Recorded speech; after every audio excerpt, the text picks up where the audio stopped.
Hello, Bahamas. Once again, this is your community activist, Valentino Scrooge brand. And today, we want to show you how beautiful our country is and how we can really benefit from a tourism industry that brings millions and millions of visitors to our shores here in the Commonwealth of the Bahamas. As you know, we have a high unemployment rate and we have a lot of persons struggling financially. We have many solutions to the country's problem, but are we going to act to actually make this happen? So I want to take a look at our bread and butter, which is the tourism industry. Just imagine the same atmosphere that we have out here now, where vendors along the shores, from Fish Rye to Long Wharf, where they are making a good, honest living, where they are able to provide for their children, you know. And this is a concept that we're going to have to take over the hill, grandstand. So let me take you on a journey on how to actually make this happen, because this is all for the betterment of our country.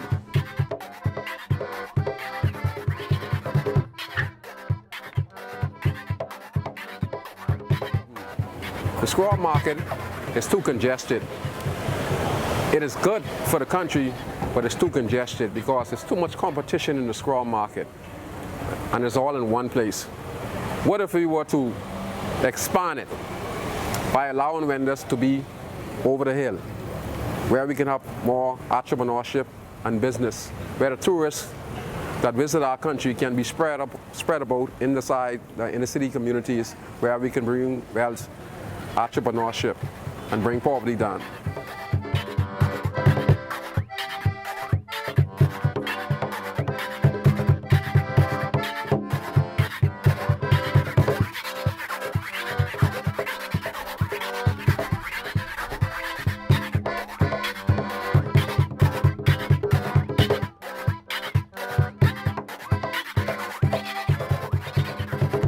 This is the old city market.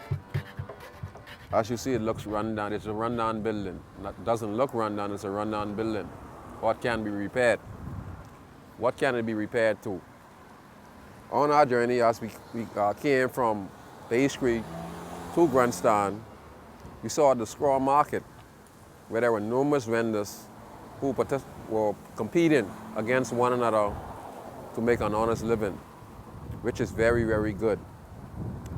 But what we need to do, and there's also a problem with that, we need to create more adequate space where we can expand the tourism industry from the scrap market to give vendors and persons who are looking to be their own business and entrepreneurship an opportunity to create wealth in their own community. You know, for instance, there are a lot of woodwork carvers in the country that can be created. Ladies who can do nail, braid tourist hair, do toenails. And these are small businesses that we can train our young kids to develop these skills. And we also are creating a tourist-filled atmosphere where we can get the tourists who are only feet away to start to come over and grandstand. And this is one of the stops that can be created with numerous stalls in it. Like I said before, just imagine the scrap market, tourists coming over the hill, which is in a protected environment where police can patrol, and we have community policing working hand in hand with the police, make sure that all the access points are safe. Because this is no joking matter, this is a very serious matter, and we look at it from, we took all the angles and look at it and see how we can counteract it to make sure it benefits the country greatly, and to make sure that the country is respected, that when the tourist comes in this particular community, they are safe. And we must remember this closely. For many persons who would say, well, this young man is talking foolishness, well, you know, they come over in grandstand, they will get robbed. This is a clear example.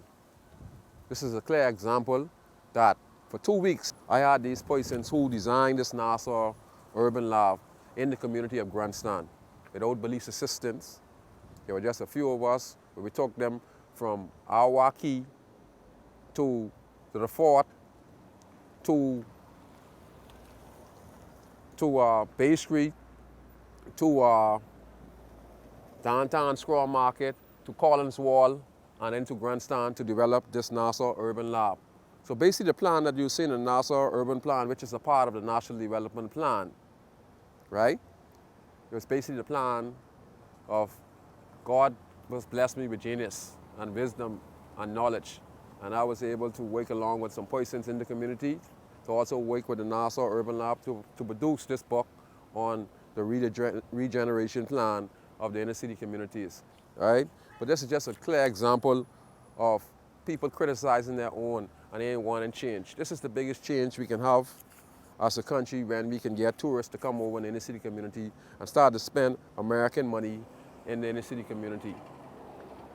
2 weeks, all by myself and about 5 other guys had these tourists and students who developed this book now for the development, future development of our country.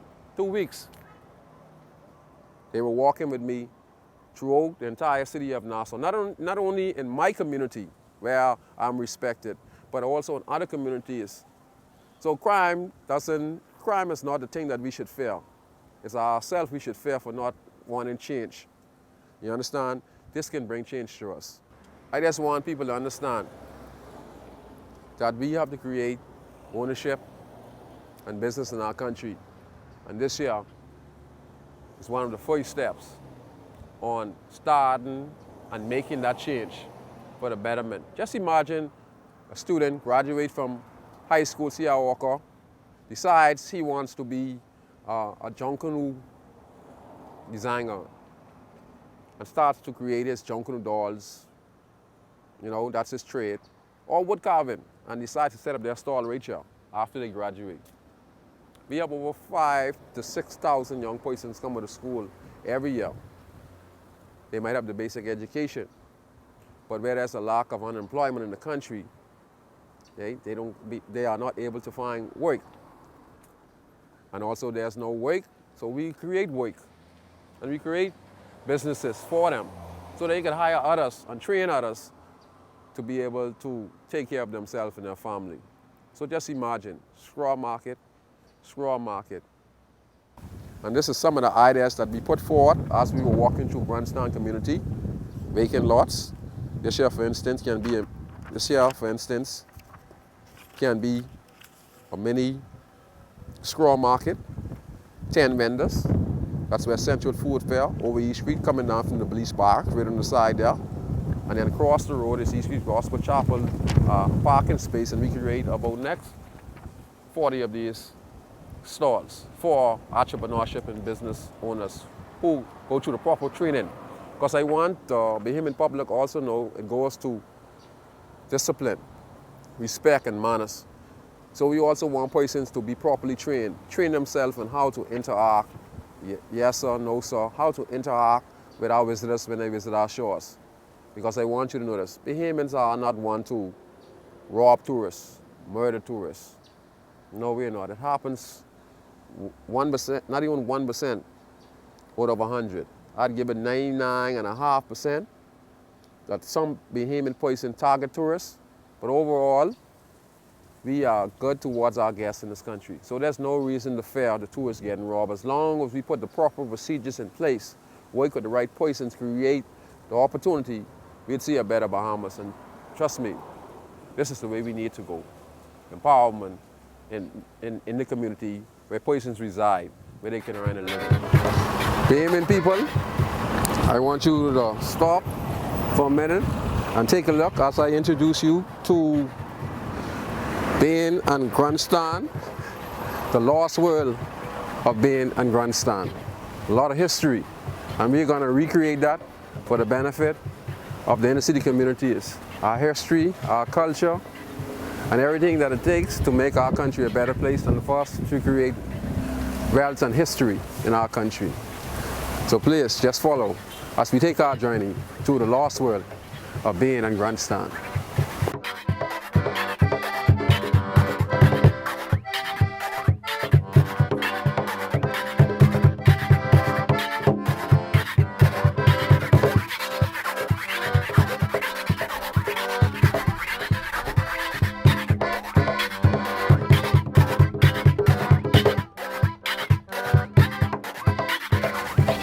As a way to improve our tourism industry and to teach our history also, we want to be able to fascinate the tourists and also to fascinate our Bahamian kids who are growing up in the community. We have to know our history also.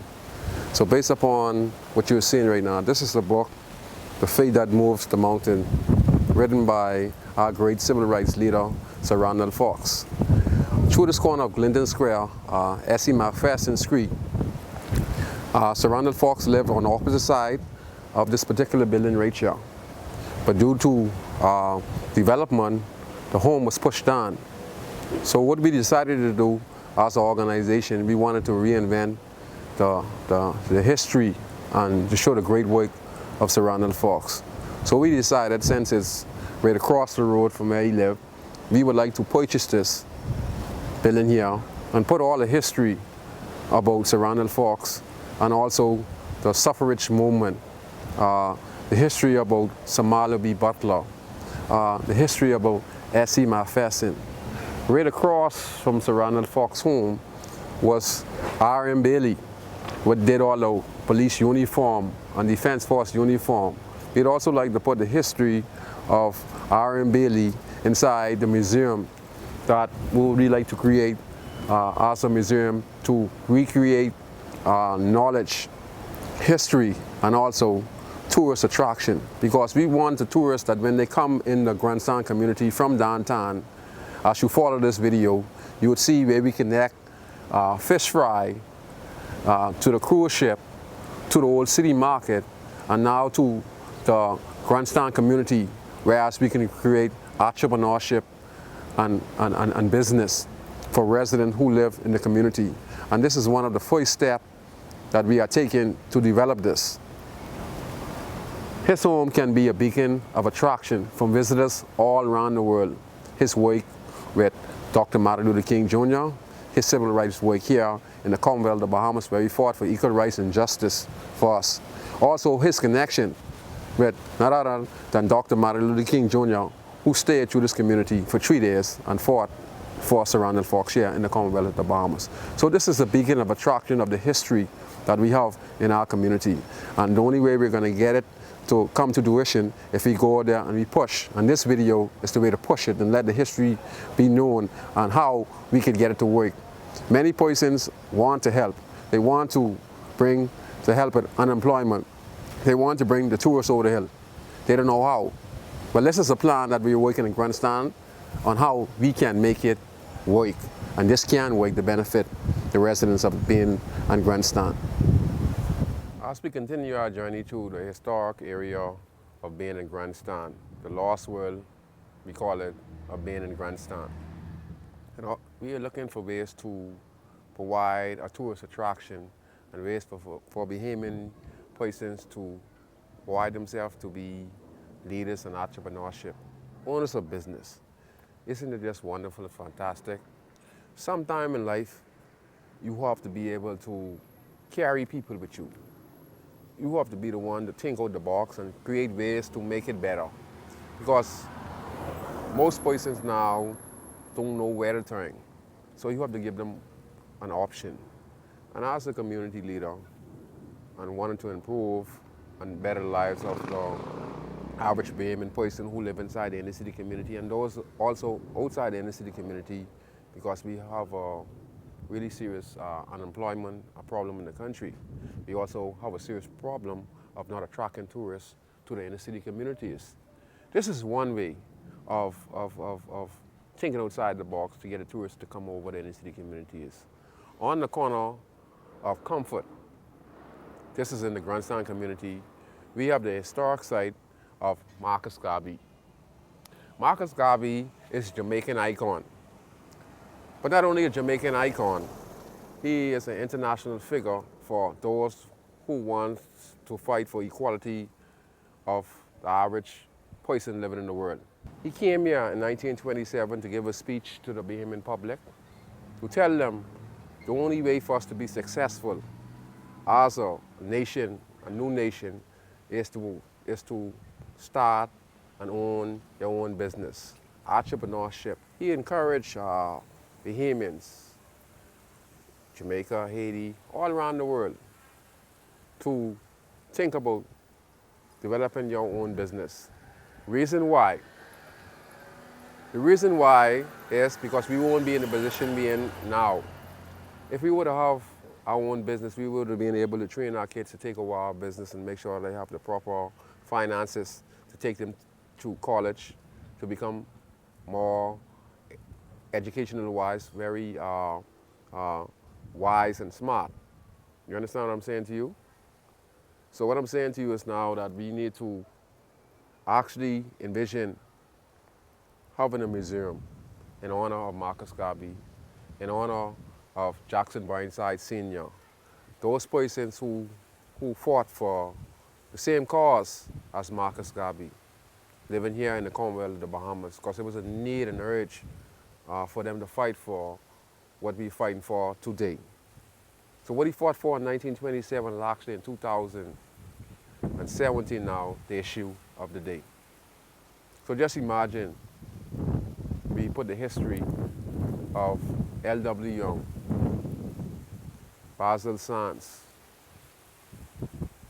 Carlton Francis, Archbishop William Thompson, Sir Lyndon Oscar Pillin, Timothy Gibson, R.M. Bailey, S.C. Matheson. Just imagine now that our high schoolers, teenagers be able to take a break from school on a tour from the schools to come to Grandstand to see the history about the person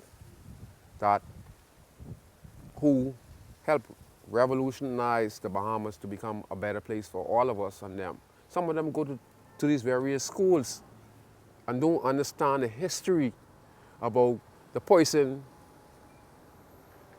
who they, you know what I mean, the person who